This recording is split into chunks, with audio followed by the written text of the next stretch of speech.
Topik pembahasan minggu ini merupakan mengenai Regional Security Complex Theory atau RSCT. Untuk menjelaskan secara lebih lanjut, RSCT merupakan teori yang memberikan penjelasan mengenai cara dunia internasional berfungsi. Seperti yang dijelaskan oleh Pak Wiba, dalam teori ini terdapat subjek yang dibagi menjadi unit-unit seperti dunia, sistem global, subsistem regional, unit negara, subunit pemerintah, dan MNCs, dan juga individu. Teori ini merupakan teori yang dikembangkan oleh Barry Busan dan oleh Weaver, serta dijelaskan dalam bukunya yang dikeluarkan pada tahun 2003. RSCT mengatakan bagaimana struktur keamanan internasional dibentuk melalui keamanan regional yang kompleks, di mana seluruh negara dan para aktor saling memiliki keterlibatan.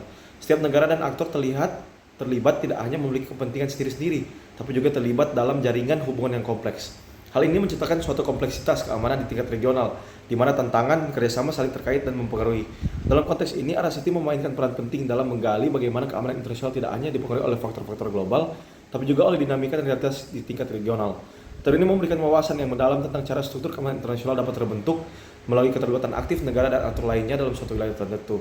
Teori ini juga membuka ruang analisis bagi beberapa teori. Perspektif realis yang menyoroti pentingnya batas fisik dan menekankan kebutuhan akan keseimbangan kekuatan antar negara untuk menjaga keterlibatan di tengah kondisi anarkis. Di sisi lain, perspektif liberalis memberikan penekanan pada kerjasama antar berbagai faktor internasional, menyoroti ruang untuk kesamaan kepentingan di tengah perbedaan nilai dan tujuan.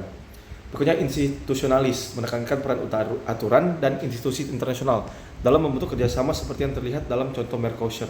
Terakhir adalah melalui konstruktivis, menekankan pembentukan identitas bersama melalui interaksi dan kerjasama yang dapat membentuk landasan bagi kesinambungan kerjasama internasional.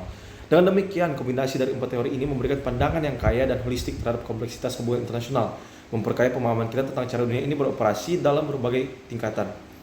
Diskusi tentang Mercosur yang dibahas dalam materi ini membahas mengenai kesadaran tentang kebijakan perdagangan regional. Sementara terdapat peningkatan perdagangan intra-anggota, dampak keseluruhan Mercosur masih dipertanyakan. Konsep trade creation dan konsep trade diversion mengungkapkan bagaimana kebijakan perdagangan regional dapat mendorong efisiensi produksi, tapi juga menghadirkan tantangan terkait pendapatan dan subsidi. Pertimbangan terhadap dampak jangka panjang dan keberlanjutan kebijakan perdagangan regional seperti Mercosur menjadi penting dalam memastikan pertumbuhan ekonomi yang berkelanjutan bagi negara-negara anggota. Materi ini menyoroti integrasi regional di Amerika Latin melalui komunitas ANDEAN, CARICOM, dan Mercosur. Konsep isomorfisme institusional dengan mekanisme seperti koersif, mimetik, dan normatif memperlihatkan bagaimana lembaga-lembaga regional cenderung mengadopsi praktik struktur atau norma yang serupa seiring berjalannya waktu. Misalnya tekanan dari Uni Eropa pada komunitas ANDEAN pada 1990-an dan 2000-an menunjukkan isomorfisme koersif. Pembentukan Fakta ANDEAN pada 1969 mencerminkan isomorfisme mimetik. Sementara peran Tekniko-Cepal pada tahun 1960-an menyentuh isomorfisme normatif. Selain itu, tiga pola pengembangan kelembagaan memiliki kerangka kerja untuk memahami strategi integrasi regional. Hal menunjukkan hubungan dinamika kelembagaan dalam integrasi regional Amerika Latin dengan politik domestik dan sektor swasta memainkan peran penting. Pembahasan yang dilakukan di dalam materi ini memberikan wawasan tentang dampak NAFTA dan juga implikasinya yang lebih luas serta menyoroti kesalahpahaman umum seputar perjanjian tersebut.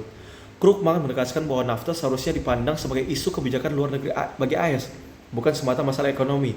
Dia menyoroti bahwa perjanjian ini berpotensi memperkuat hubungan antara AS dan Meksiko, berimplikasi pada stabilitas dan kerjasama regional.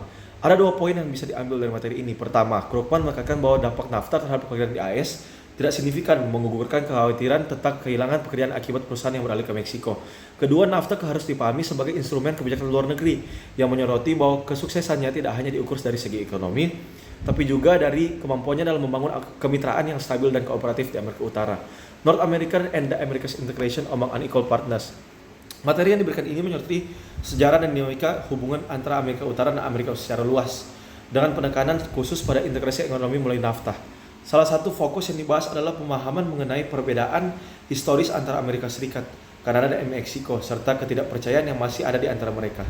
Meskipun ada skeptisme awal dari Kanada dan Meksiko terhadap integrasi yang lebih dalam dengan AS, terutama mengingat sejarah konflik dan ketidakseimbangan ekonomi, NAFTA telah membawa peningkatan perdagangan investasi dan integrasi ekonomi. Namun tidak boleh diabaikan bahwa terdapat kritik terhadap NAFTA, terutama terkait dampak lingkungan dan hak pekerja. Pembahasan materi yang diberikan mengenai kebijakan luar negeri Amerika Serikat menggambarkan kompleksitas dinamika geopolitik serta kebijakan luar negara AS menunjukkan pergeseran dari isolasionisme pasca Perang Dunia I hingga kepemimpinan global pasca Perang Dunia Kedua. Tantangan global seperti perang dingin Perang Vietnam, dan serangan teroris 11 September menciptakan perubahan dan dalam pendekatan dan prioritas kebijakan luar negeri AS tersebut. Berbicara mengenai kebijakan luar negeri AS tersebut, maka kita dapat melihat 3 pendekatan utama, yaitu pendekatan kebijakan, sejarah, dan ilmu sosial.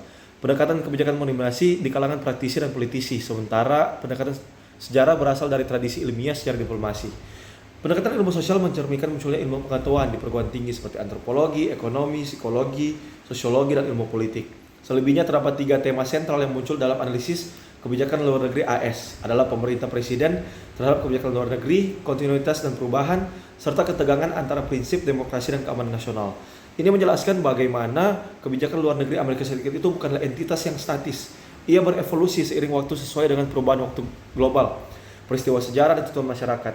Saat itu penting untuk diingat bahwa kebijakan luar negeri memiliki dampak yang mendalam pada kehidupan sehari-hari masyarakat AS. Itu hal ini memperkuat urgensi untuk memahami dan mengkritisi arah kebijakan yang diambil oleh pemerintah. Kebijakan luar negeri Amerika Serikat memiliki dampak yang luas, yang kompleks. Dampak ini dirasakan baik oleh warga AS maupun masyarakat global secara keseluruhan. Setelah membaca materi tersebut, saya belajar mengenai betapa pentingnya pemahaman akan dampak kebijakan luar negeri AS terhadap kehidupan kita sehari-hari, baik dalam konteks ekonomi, keamanan, maupun isu-isu global lainnya. Membahas mengenai kepemimpinan dan kekuasaan Presiden AS, dalam analisis ini, materi ini mengeksplorasi paradoks yang melekat pada kekuasaan seorang presiden serta menyoroti ketegangan yang timbul antara keterbatasan dan kemampuan presiden yang dipenuhi oleh sejumlah faktor eksternal. Salah satu keterbatasan yang dimiliki mencakup faktor waktu jabatan, di mana periode pemerintahan yang terbatas membatasi jangkauan perubahan yang dapat dilakukannya. Kompleksitas dalam memilah berbagai informasi, dinamika birokrasi pemerintah AS, peran Kongres, pembagian kekuasaan antara pemerintah negara bagian dan lokal, partai politik, kelompok kepentingan, serta gerakan sosial juga menjadi faktor-faktor yang membentuk keterbatasan dalam lanskap kekuasaan presiden. Penting untuk kita catat bahwa dalam menggambarkan paradoks ini, materi juga menyoroti uncertain elements yang dapat mempengaruhi eksekusi kekuasaan seorang presiden. Termasuk di dalamnya adalah kewajiban presiden untuk mematuhi keputusan pengadilan, pengaruhi media dalam membentuk opini publik, serta konteks global dan historis yang melingkupi masa pemerintahan seorang presiden. Teoris dan historis about the structure of contemporary international security. Materi yang diberikan ini merupakan sebuah penjelasan mengenai 3 pandangan utama tentang struktur keamanan internasional yang kemudian diterapkan dalam konteks sejarah keamanan regional. Pertama, pandangan neorealis, menempatkan negara sebagai pusat analisis dan menekankan polaritas kekuasaan dalam sistem internasional. Konsep ini menyoroti distribusi kekuatan materi dalam menentukan struktur politik global serta logika keseimbangan kekuatan yang mempengaruhi interaksi antar negara. Sebaliknya, globalis menolak pandangan statistik dan politik kekuasaan dari realisme serta lebih memusatkan perhatian pada aspek budaya, transnasional, dan ekonomi politik internasional. Globalisasi membawa perubahan dalam konsep kedaulatan dengan meningkatnya pengaruh entitas internasional seperti perusahaan multinasional, organisasi non-pemerintah, serta pemerintah yang jaringan global yang kompleks. Sementara itu, pendekatan regionalis memberikan penekanan pada tingkat analisis yang lebih rendah dan menyoroti kompleksitas hubungan antar negara di dalam wilayah tertentu.